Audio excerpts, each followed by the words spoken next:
Estamos tratando de establecer la conexión con la doctora Valeria Blanco.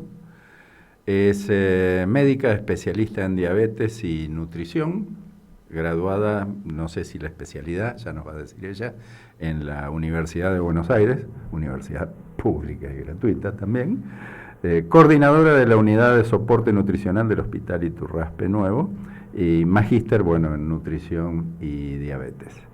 La tenemos. Valeria, ¿estás en contacto? Buenos días. Buenos días, ¿cómo estamos? ¿Qué tal, Valeria? Mucho gusto, muchas gracias por prestarte a la nota. Bueno, se nos ocurrió hablar con vos por diferentes cuestiones, pero fundamentalmente por las cuestiones que tienen que ver con la nutrición y con esta moda siempre vigente, ¿no? Porque desde que yo era chiquito, la gente, desde que empezó a sobrar alimento en alguna parte del mundo, empezaron los problemas de obesidad y las cuestiones de peso, y siempre están apareciendo este tipo de oportunistas del momento, ofreciendo ya sea fórmulas mágicas para hacer una dieta especial, una dieta en particular, o lo que ahora estamos viendo más marcadamente, algunos medicamentos, algunos productos que aparecen como mágicos, como que uno puede hacer lo que quiere, morfar lo que quiere, no cuidarse en nada, y después va a la jeringuita, se la pone y le arregla todos los problemas. ¿Estás lidiando con ese tipo de cuestiones vos desde la profesión? Bueno, yo soy, como lo mencionaste, médica especialista en nutrición y hago obesidad desde hace 15 años. Y bueno, es una patología crónica, que eso es muy importante enfatizar, que la obesidad es una enfermedad. Creo que eso es lo que cambió en el último tiempo, el concientizar al paciente en entender que la obesidad es una enfermedad crónica, y como toda enfermedad crónica requiere un tratamiento multidisciplinario y a largo plazo. Y la realidad del consultorio de hoy es que, bueno, muchos pacientes llegan a la consulta, básicamente llegan pidiendo la inyección, pidiendo una fórmula mágica para el descenso de peso, y ahí es donde nosotros tenemos como profesionales de la salud en realmente hacer entender al paciente de que este es un proceso que es a largo plazo, que dura toda la vida y que requiere realmente una concientización en los cambios de hábitos y en la incorporación no solo de la alimentación saludable, sino de un plan de actividad física supervisado. Bueno, básicamente es lo que nosotros tratamos de hacer en el consultorio con el equipo interdisciplinario. Sí, hay seguramente algunas dietas que son un tanto inocuas, pero hay otras que pueden generar complicaciones. Yo no sé, escuché hablar de la paleo, que es una de las que ha estado dando vuelta. Uno tiene Facebook y no sé si le pasa a todos, a mí me entran cada tanto, una vez por semana, por lo menos alguna propaganda de los ayunos intermitentes y ese tipo de cuestiones. Independientemente de que claramente la gente tiene que ir al especialista, podemos ir advirtiéndoles que en este tipo de cuestiones no tienen que meterse, o por lo menos no tienen que meterse sin una supervisión y sin un consejo. Yo siempre recuerdo que en la carrera de especialista, un médico nutricionista de larga trayectoria nos decía: siempre guíense en las leyes de Escudero, que son mantener una alimentación equilibrada. ¿Qué pasa con estas dietas de moda que nos prometen a nosotros la pérdida de peso rápida, que no son sostenibles en el tiempo y que no son para todos? O sea, uno no puede poner, porque ¿qué pasa ahora, Ale? Entra en la inteligencia artificial, si vos pones dieta para bajar de peso, dieta sin harina, dieta sin azúcar, y te da una lista de alimentos, incluso te incluye hasta un plan semanal. Y la realidad es que eso no es para todos, y cuando a una dieta no es equilibrada, es decir, no tiene todos los nutrientes, a veces caemos en desequilibrios que pueden afectar el riñón, que pueden empeorar la diabetes, que pueden hacer aparecer algunas complicaciones como gota, aumento del ácido úrico. Entonces es importante no caer en las modas, ¿no? Entender que esto, a ver, todos queremos tener el cuerpo de Pampita, pero la realidad es que hay imágenes, estas imágenes corporales que nos venden la televisión y los medios que no son alcanzables para todos. Y en eso es muy importante, conocerse a uno mismo, saber que uno realmente puede estar mejor, pero a veces el estar mejor no es lo que nos venden las redes sociales, por ejemplo. Toda esta, yo diría, cultura positiva de los últimos tiempos que tienen que ver con eso de que yo creo que cada vez se está internalizando más en las personas de no opinar sobre el cuerpo de los demás. Se sigue viendo eso que se llama gordofobia en algunos casos, a los niveles que era antes, porque la verdad que tenemos que decir, cuando nosotros éramos pibes, me trataban por gordito en algunos momentos, creo que sigo siendo gordito, algunos me siguen tratando por gordito, pero era muy claro, o sea, vos tenías el gordo o los gordos del curso y había una especie de bullying, aunque en aquella época la palabra no existía como tal. Hoy ya se sabe que no se debe opinar del cuerpo de los demás en ningún sentido, en absolutamente ningún sentido. Pero eso en el consultorio, ¿se empieza a ver en los últimos años como que está generando algún efecto positivo o todavía sigue habiendo bullying y ataques? Mira, yo creo que la persona con obesidad es una persona que está muy estigmatizada en la sociedad y lamentablemente ya sea el bullying, o llámese bullying ahora, se sigue viendo. Lo que pasa es que por ahí ya no es la típica cargada, pero sí, por ejemplo, es que frente a una persona con obesidad y otra que no tiene obesidad, en un trabajo eligen a la persona no obesa. Realmente es la falta de entendimiento, o nos pasa a nosotros que hay colegas de otras especialidades que viene el paciente y llega a la consulta y te dice, vengo porque X médico me dijo que para tal intervención quirúrgica tengo que bajar 20 kilos y me dijo que cierre la boca y deje de comer. Eso es no entender a la obesidad como una enfermedad y no entender que en realidad involucra a múltiples sistemas y en donde en la obesidad hay alteradas hormonas que llevan a que el paciente aumente de peso, no es que solamente cerrar la boca y dejar de comer. Entonces es importante entenderlo y cada vez darle más visibilidad, porque si no entramos en esto, en el prejuicio, en la estigmatización y realmente el obeso sufre y sufre mucho porque no quiere ser obeso, pero está luchando contra un metabolismo que no lo ayuda a tener el peso saludable. Y sobre, obviamente, sedentarismo, mala alimentación, malos hábitos alimentarios, malas elecciones. Es complejo, digamos, por eso digo que requiere un tratamiento en equipo. Sí, yo tengo, ¿cómo andás? Una pregunta. Hola. Que tiene que ver con la educación, porque estábamos hablando acá en la mesa de educación. ¿Cuál es tu opinión sobre estas campañas de que aparezcan en nuestros alimentos estos símbolos y estos logos que nos advierten un poco las características nutricionales del producto? Te lo pregunto porque cuando yo era chica solía darle a mis hijos todos los días unas monedas de chocolate piratas y mis hijos ya tienen casi 30, las conseguí este año y se las voy a repartir y cuando las doy vuelta aparecen estos hexágonos negros diciéndome que tenían muchos excesos de grasa, excesos de azúcares, así que nada, te preguntaba, ¿qué opinas vos de estos procesos educativos en el consumo? O sea, cuando uno va a comprar, que haya esa información tan marcada en los alimentos.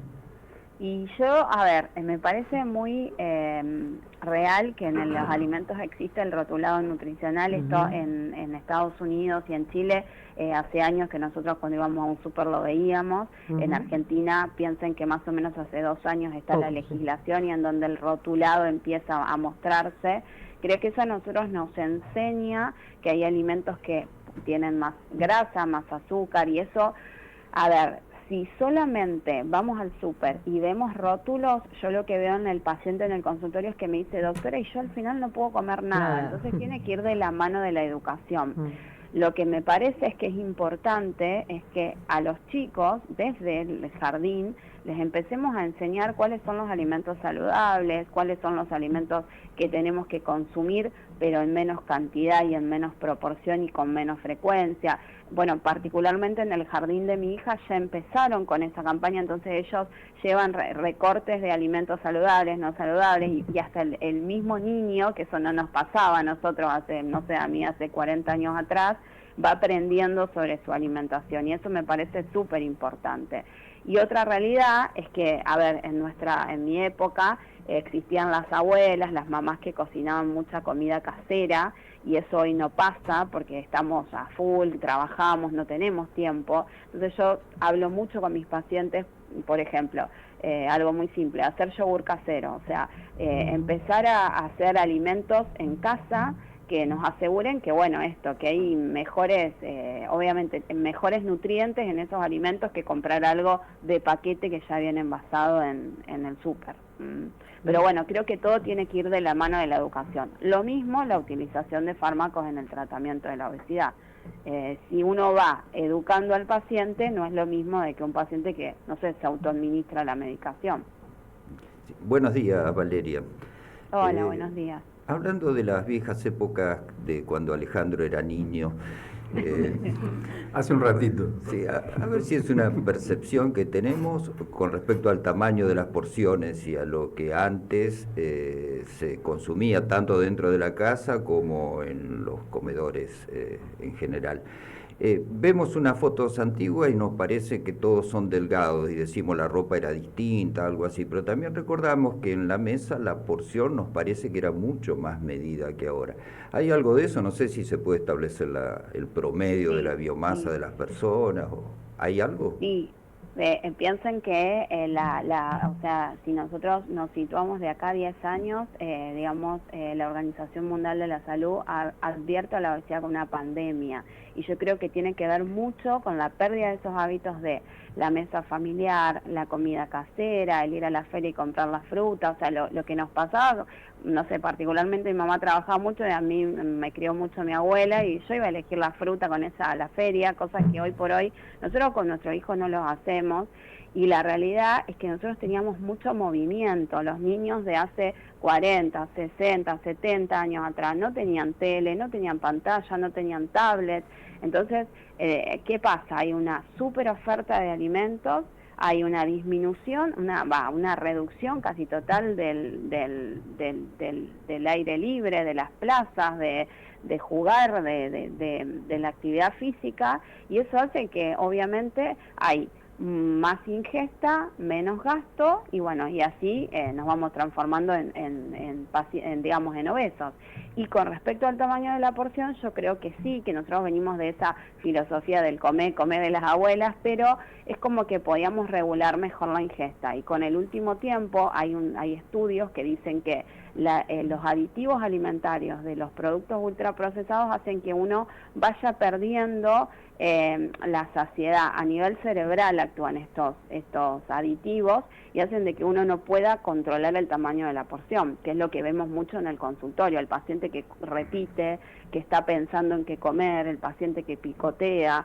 Bueno, obviamente sumado al estrés y a la ansiedad que vivimos en todos los ámbitos de trabajo y de vida, bueno, es como una bomba de tiempo, digamos. Valeria, buenos días. Yo te quería preguntar, porque estamos hablando de obesidad, y ¿cuándo se considera que una persona tiene obesidad? Mira, bueno, nosotros organizamos a los pacientes, clasificamos, no organizamos de acuerdo a lo que se llama el índice de masa corporal, que también está ahora, si ustedes ponen índice de masa corporal, está muy controvertido el uso del índice de masa corporal. Digo, a grandes escalas sirve para tener un número y clasificar a un paciente, no es que sirve para un control ni un tratamiento. Cuando un paciente tiene un índice de masa corporal mayor de 25 hasta 30, decimos que es sobrepeso, de 30 a 40 hablamos de obesidad, y más de 40 estamos hablando de hiperobesidad u obesidad mórbida, ¿sí? Ya a partir digamos, del sobrepeso, y sobre todo de la obesidad grado 1, grado 2, es donde se empiezan a ver las complicaciones de la obesidad en los distintos órganos, ¿sí? Y sobre todo en el hígado, que es donde ahora prestamos mucha atención, porque el NASH o el hígado graso no alcohólico es la primera causa de patología hepática, de cirrosis no alcohólica, digamos. No todo el que tiene cirrosis es por alcohol. Ahora también se vio que cuando el hígado tiene grasa podemos tener cirrosis. Así que bueno, digamos, o sea, se define en base al peso y a la altura para cada paciente. Perfecto, y más allá de la patología, ¿por qué uno o cuándo uno puede ir a consultar a un nutricionista?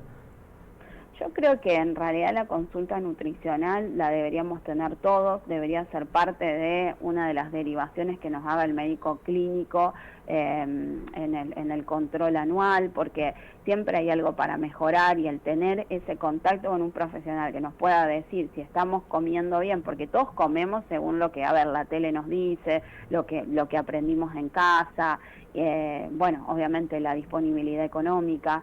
Entonces está bueno esto. Nosotros en el hospital trabajamos mucho sobre la educación y realmente logramos cosas muy buenas en pacientes que por ahí no tienen recursos económicos, y realmente los tratamos de ayudar a que con el acceso a los alimentos que tienen puedan alimentarse bien y nutrirse bien. Y eso es difícil, pero bueno, lo trabajamos mucho con los pacientes.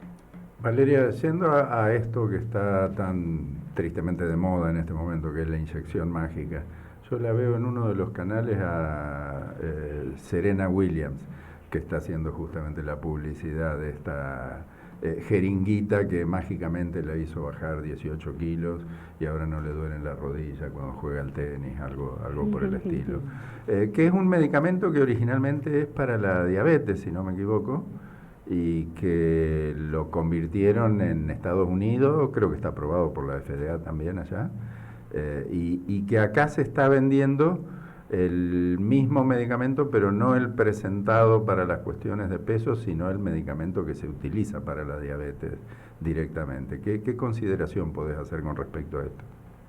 Mira, en realidad, bueno, el famoso fármaco es un análogo de un GLP-1. El GLP-1 es un regulador de la conducta alimentaria, o sea, lo que hace es actúa a nivel cerebral y controla la sensación de hambre en, justamente, por ejemplo, los pacientes obesos que tienen una alteración en esa respuesta. El fármaco inicialmente se probó en pacientes diabéticos y después se vio el efecto beneficioso en obesidad. La realidad es que es una herramienta más dentro del tratamiento de obesidad. O sea, cuando un paciente llega a mi consulta, yo le digo, esto, y no es negociable, es una mesa en donde de 3 patas que tenemos que hacer: actividad física, plan nutricional y medicación o cirugía bariátrica en aquellos pacientes que lo requieran. Por eso digo, o sea, no es que todos nos podemos poner el fármaco. Me ha pasado de pacientes que se ponen el fármaco, no sé, y toman leche chocolatada, galletitas en pequeñas porciones. Es lo mismo que pasaba con la bariátrica, ¿se acuerdan de la famosa pizza licuada que comía Maradona? Bueno, justamente, o sea, estamos, digamos, alimentándonos mal, y esto a largo plazo no se puede sostener.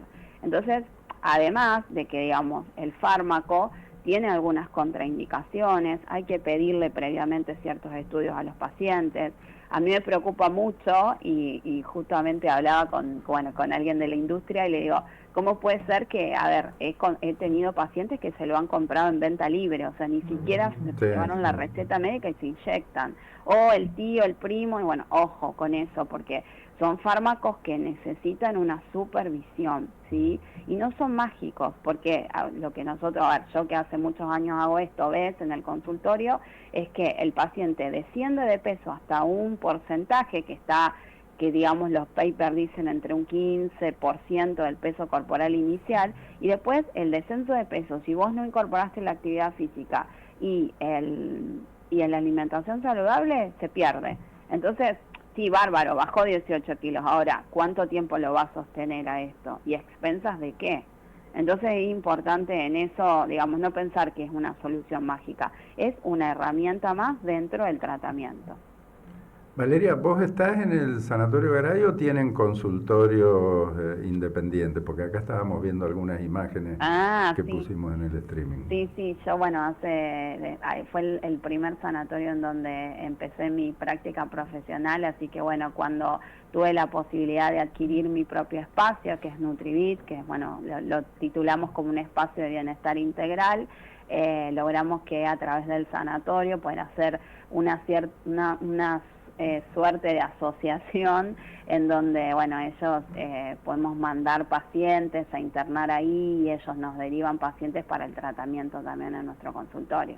Bien, bien, muy útil, Así muy que, importante bueno, tomar conciencia con respecto a estas cuestiones. Sí. Nosotros, bueno, tenemos un equipo que, bueno, yo soy la médica coordinadora, tenemos una licenciada en nutrición, un entrenador físico, y bueno, y próximamente se va a sumar también un cardiólogo y un nefrólogo para hacer, bueno, la evaluación integral del paciente con diabetes y obesidad o aquel paciente que quiere control general.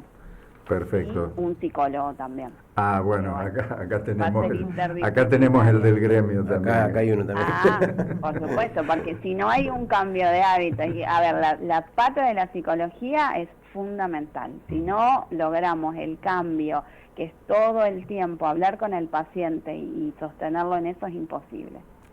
Valeria, muchísimas gracias por tu tiempo. Muchísimas gracias. Bueno, muy amable, gracias. Muchas gracias. Saludos a todos. Chau, chau. Chau.